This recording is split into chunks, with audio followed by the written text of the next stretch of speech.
Hello everyone, కొబ్బరి పచ్చడి మీరు చాలాసార్లు చేసే ఉంటారు కదా. అయితే ఒక్కసారి ఈ విధంగా ట్రై చేసి చూడండి. స్పైసీగా చాలా టేస్టీగా ఉంటుందండి. కూరలేవీ లేవనుకోండి, ఈ పచ్చడితోనే అన్నమంతా తృప్తిగా తినేస్తారు, అంత రుచిగా ఉంటుంది. సో వీడియోలోకి చూసేద్దామా ఎలా తయారు చేసుకోవాలో. పదండి. ముందుగా పచ్చి కొబ్బరి ముక్కలు తీసుకోవాలి. నేను ఇక్కడ చిన్న సైజు కొబ్బరికాయని యూజ్ చేశానండి. ఇలా పెద్ద పెద్ద ముక్కలుగానే కట్ చేసుకోవాలి, మరీ సన్నంగా కట్ చేసుకోకండి. పెద్దగా ముక్కలుగా కట్ చేసుకున్నాను అనుకోండి, కొంచెం బరగ్గా వస్తుందన్నమాట పచ్చడి అనేది. సో ఇలా కట్ చేసుకొని రెడీగా పెట్టుకోవాలి. ఇప్పుడు ప్యాన్ తీసుకొని అందులోని ఒక 1 టేబుల్ స్పూన్ ఆయిల్ వేసుకోవాలి. ఆయిల్ ఎక్కువ వేసుకోవాల్సిన అవసరం లేదండి. ఇప్పుడు ఒక 50 గ్రాములు ఎండుమిరపకాయలు తీసుకొని ఇలా సగంగా కట్ చేసుకోవాలన్నమాట. ఎందుకంటే లోపల గింజలు ఉంటాయి కదండి, అవి కూడా చక్కగా ఫ్రై అవుతాయి. సపోజ్ మీరు డైరెక్ట్గా వేసారనుకోండి, లోపల గింజలు అనేది ఫ్రై అవ్వదు. అండ్ మనం మిక్సీ చేసినప్పుడు కూడా గింజలు కనిపిస్తాయి అనమాట. ఇలా ఫ్రై అనుకోండి, మిక్సీ చేసినప్పుడు కూడా గింజలు అస్సలు కనిపించు, పచ్చడి చక్కగా ఉంటుందన్నమాట. అండ్ ఎండుమిరపకాయల్ని లో ఫ్లేమ్లోనే మీరు 4-5 నిమిషాల పాటు ఫ్రై చేసుకోవాలి. ఒక 5 నిమిషాల తర్వాతే మీరు కొబ్బరి ముక్కలు యాడ్ చేసుకోవాలి. కొబ్బరి ముక్కలు పచ్చిగా కూడా తీసుకోవచ్చండి, బట్ 1 నిమిషం పాటు మీరు కొబ్బరి ముక్కల్ని ఫ్రై చేశారనుకోండి, కొబ్బరి ముక్కల్లో కొంచెం చెమ్మ అనేది ఉంటుంది కదా, అది పోతుందన్నమాట.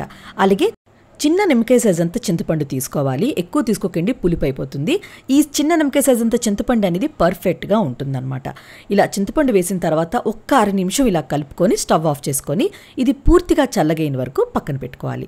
చల్లగైన తర్వాతే మీరు మిక్సీ జార్లో ఇదంతా వేసేసుకోవాలి.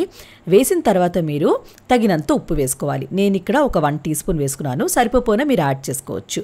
అలాగే 1 టీ స్పూన్ జీలకర్ర, ఒక 6-7 వెల్లుల్లి. తొక్క తీయాల్సిన అవసరం లేదండి, డైరెక్ట్గా వేసుకోవచ్చు. వాటర్ వేయకుండానే ముందు మనం మిక్సీ చేసుకోవాలి, తర్వాతే వాటర్ వేసుకోవాలన్నమాట.